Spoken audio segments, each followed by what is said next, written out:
Magandang araw mga bata! Ako nga pala si Teacher Angel. At ako naman si Teacher Jeneline. At ako naman ay si Teacher Mariel. At ako naman si Teacher Dayan. At ako naman ay si Teacher Fatima. At kami ay inyong magiging guro sa araw na ito. Magandang araw mga bata. Bago natin simulan ang ating talakayan ngayong araw, tayo muna lahat at tayo ay manalangin.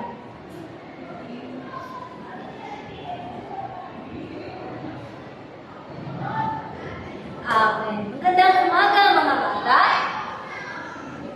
Kamusta na kayo? Kayo ba ay nagsasabing matuto ngayong araw? Mabuti naman. At ngayon, sino ang lumiban ngayong araw? Lahat ba ay nandito? Mabuti. At narito kayo lahat, mga bata. Kung ganon, ang ibig sabihin ng yan ay handa kayong matuto. Tama ba ako, mga bata?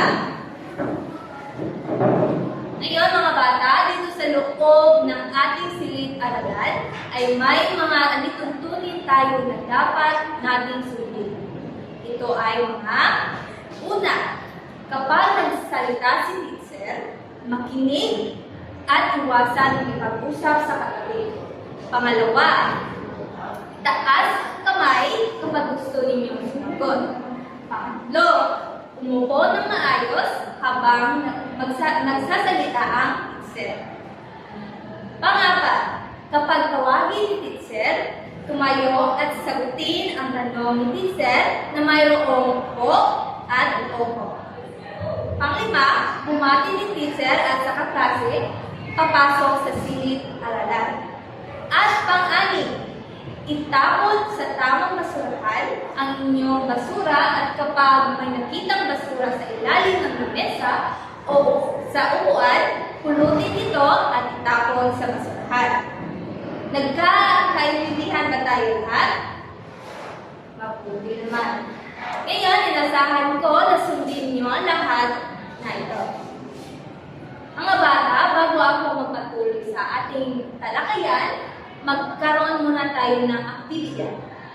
Sa aktibidad na ito, magkakaroon tayo ng ideya kung ano ang magiging talakayan natin para sa araw na ito. Magpapakita ako sa inyo ng mga larawan. Kailangan niyo lang ipaliwanag o ilarawan ang mga larawan na ipinakita ko sa inyo o di kaya sarili opinion niyo lamang kung ano ang masasabi niyo sa larawan ito.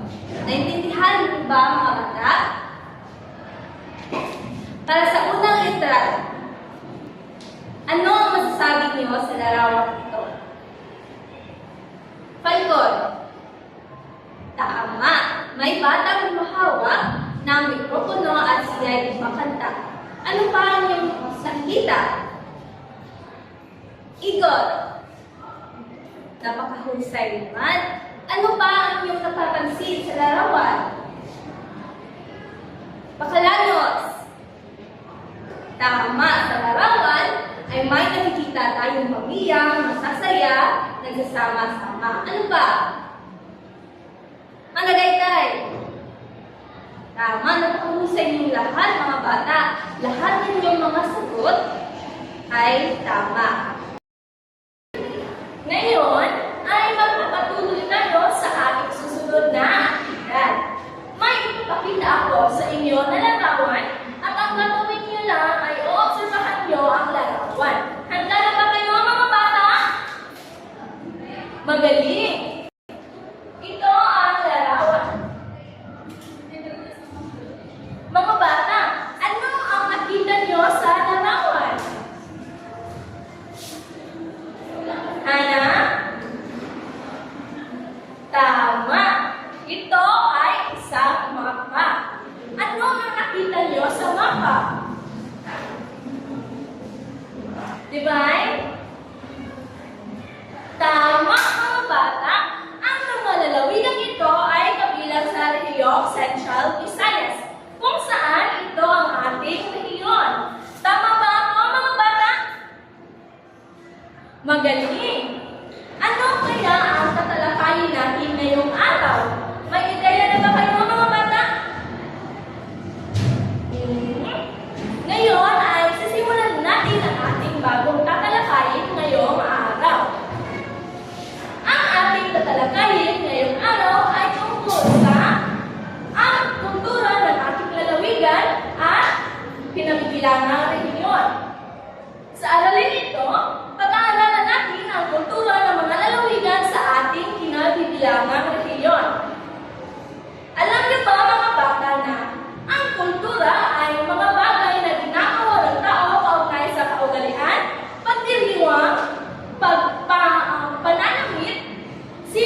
lugar.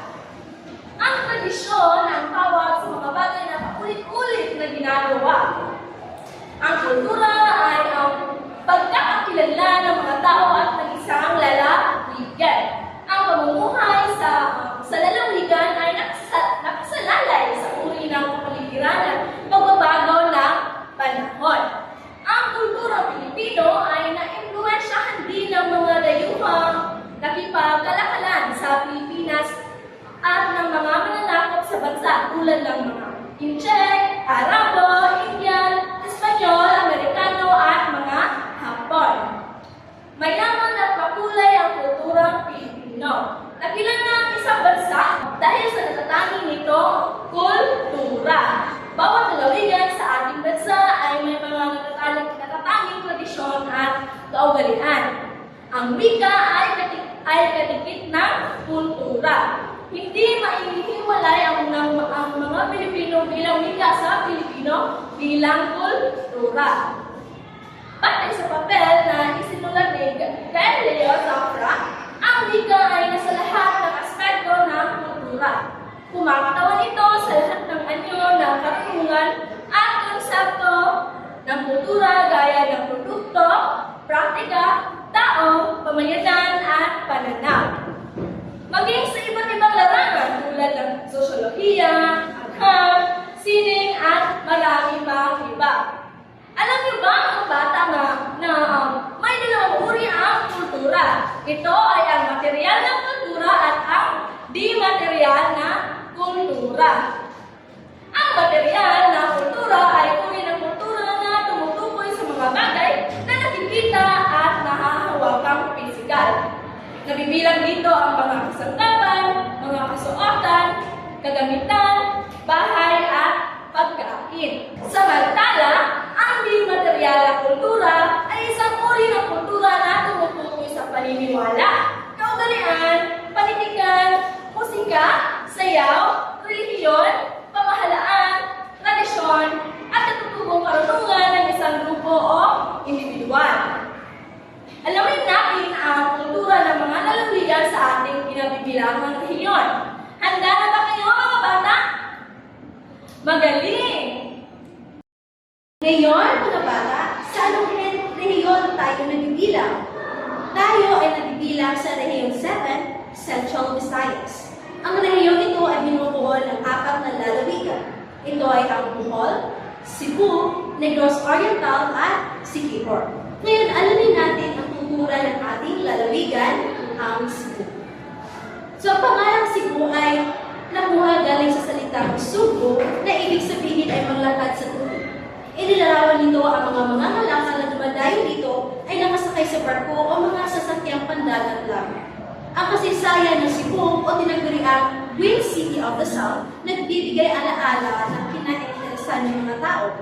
Ito ay nagsimula sa isang tahimik na bayang pangisdaan noong 1521. Dumating si Magellan dito at naglagay ng cross na gawa ng kahoy. Ito ay naging unang simbolo ng Kristyanismo sa Cebu.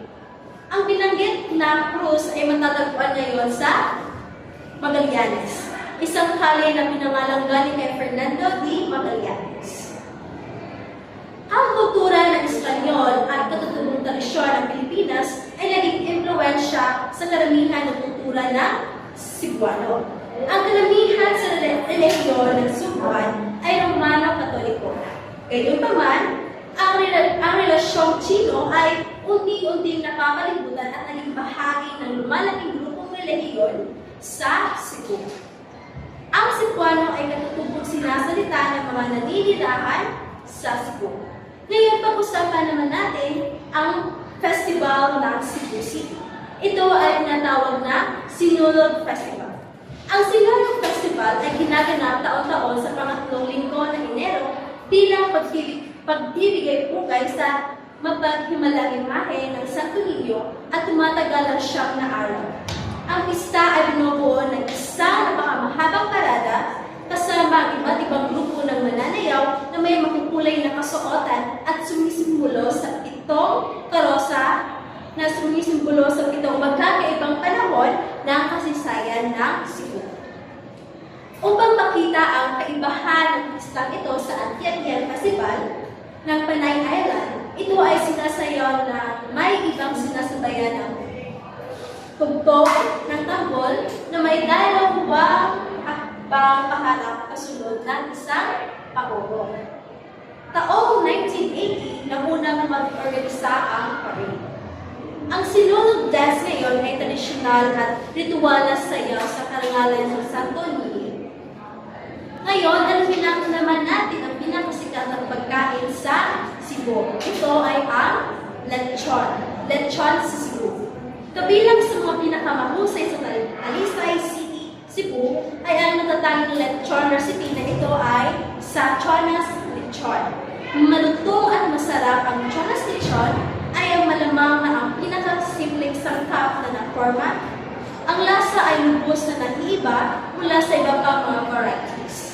Itinuturing bilang isa sa mga kilalang producer ng mga inihaw na pig sa lahat ng Cebu. Ang Talisay ay tahanan ng maraming tindahan ng lechon na nakakatugon sa mga cravings hindi lamang sa mga lokal, ngunit tiyak ng mga turista mula sa kalapit na lalawigan at dayuhan. Bilang Anthony Bourdain, isang travel show host na walang pagre-reserba ay nasabi ang lechon ng Cebu ay ang pinakamahusay ng kailanman at alam ng mundo. Ang pangalawa naman at ang pangatlo ay ang chicharon at mangga. Ito rin ang mga pagkain na makikita natin sa Cebu. Mga bata, may natutunan ba kayo sa aralin natin ngayon? Ngayon, alam na natin na ang lungsod ng Cebu ay ang kabusera ng lalawigan ng Cebu sa Pilipinas at ang ikalawang pinakamahalagang sentrong urbano ng bansa. Matatagpuan ang lungsod sa pulo ng Cebu at ang pinakamatandang paninirahang Kastila sa bansa. Mas matanda pa sa kapital ng bansa, ang Maynila. Isa itong pangunahing daungan at tahanan ng mahigit sa 80% ton ng inter-island na kumpayang pangunagan. Pangunahing daungan din ang Cebu sa labas ng kapital ng international na lipad sa bansa at ang pinakamahalagang sentro ng komersyo, pangangalakan at industriya sa Kabisayaan at Mindanao, ang mga katimugang bahagi ng bansa. Naiintindihan niyo ba, mga bata?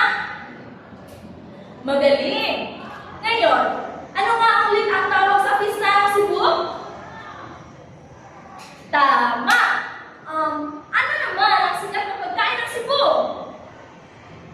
Mga husay! Ngayon, ilan nga ulit ang lalawigang mayroon ang ating rehiyon at ano ang mga iyon? Tama! Ngayon, lagi nating tandaan na mayroong pagkakaiba-iba ang kultura ng bawat lalawigan sa ating rehiyon. Kahit na may mga pangunahing wika tulad ng Cebuano at Tagalog na ginagamit sa buong Pilipinas, maaaring may mga kaibahan sa mga dialekto o lokal na wika sa bawat probinsya. Ang Cebuano ang pangunahing wika sa Cebu at Bohol, samantalang ang mga dialects rin sa Negros at Siquijor na may mga kaibahan. Bawat probinsya ay maaaring may kanilang mga tradisyonal na pagdiriwang, ritual at pananamit na nagpapakita ng kanilang kultura at kasaysayan. Halimbawa ay ang Sinulog Festival ng Cebu ay isang kilalang pagdiriwang na nagpapakita ng relihiyoso at kultural na aspeto ng lugar. Bagaman, may mga pagkakatulad sa mga lutuin, maaaring may mga pagkakaiba sa mga lokal na pagkain kinakain sa bawat probinsya. Halimbawa, ang Cebu ay kilala sa kanilang lechon, samantalang ang Bohol ay may mga kakaning tradisyonal tulad ng kalamay. Ang sining at kultura kabilang ang musika, sayaw at sining visual ay maaaring magkaroon din ng pagkakaiba sa bawat probinsya. Ang tradisyonal na sayaw, musika at sining sa bawat lugar ay nagpapakita ng kanilang nakakanging pagkakakilanlan at kasaysayan. Sa katuuhan, ang probinsya ng Cebu, Bohol, Negros Oriental at Siquijor ay may natatanging katangian at kultura na nagbibigay sa bawat isa ng kanilang sarili pagkakakilanlan sa loob ng rehiyon ng Visayas. May mga katanungan pa kayo mga bata? Magaling! At ngayon mga bata ay tapos na tayo sa ating aralin ay may ipapagawa ko sa inyong activity. Ipapagkat ko ang klase sa 3 pagkat. Ang kailangan nilang gawin ay buuin ang hinupit kong mga papel. Makakabuo kayo ng isang larawan at pagkatapos ay ipapaliwanag niyo sa inyong naintindihan sa buong larawan sa harap ng klase. Ang unang pagkat, ito ay at ang pangalawang pangkat at ang pangatlong pangkat.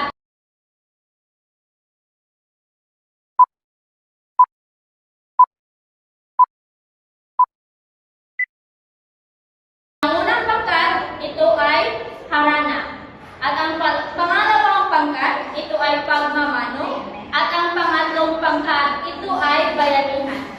At maraming salamat mga bata. At ngayon mga bata, ngayon alamin natin kung bakit ba mahalagang pag-aralan ang ating kultura. Bakit nga ba? Yes, China. Tama. Ang pag-aaral ng ating kultura ay mahalaga para sa pagpalawak ng ating pagkakakilanlan bilang isang Pilipino. Pag-unawa sa ating kasaysayan at mga kaugalian. At ito rin ay pagpapalakas ng pagkakaisa at pagganap ng iba't ibang kultura. At pagiging responsableng mamamayan sa ating bansa. Ngayon ay may itatanong ako sa inyo. Paano mo ipinapakita na mahal mo ang iyong sariling wika at kultura, lalo na sa pamamagitan ng paggamit ng lokal na salita? Yes, Dayan. Tama. Isa yan sa paraan ng ipapakita ang pagmamahal sa ating sariling kultura o wika. May sasagot pa ba? Wala na. Maraming salamat.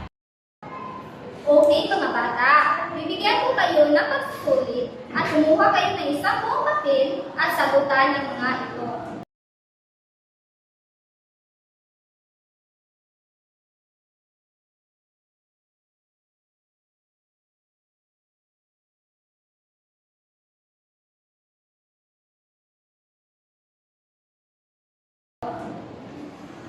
Tapos na ba kayong sumagot sa ating pagsusulit mga bata?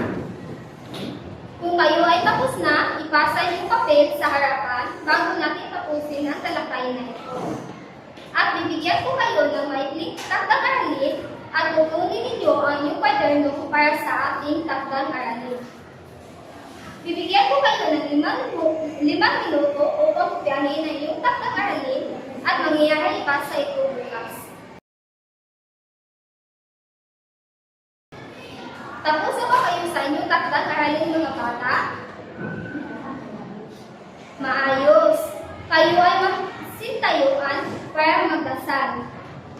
Sa ngalan ng Ama, ng Anak, ng Espiritu Santo. Amen. Marami ba kayong natutunan sa aralin natin ngayon mga bata? Magaling! At dito nagtatapos ang ating klase sa araw na ito. Maraming salamat mga bata! Muli, ako si Teacher Angel. Ako si Teacher Jeneline. Ako si Teacher Dayan. At ako si Teacher Marian. At ako si Teacher Shaina. Maraming salamat mga bata! Bye!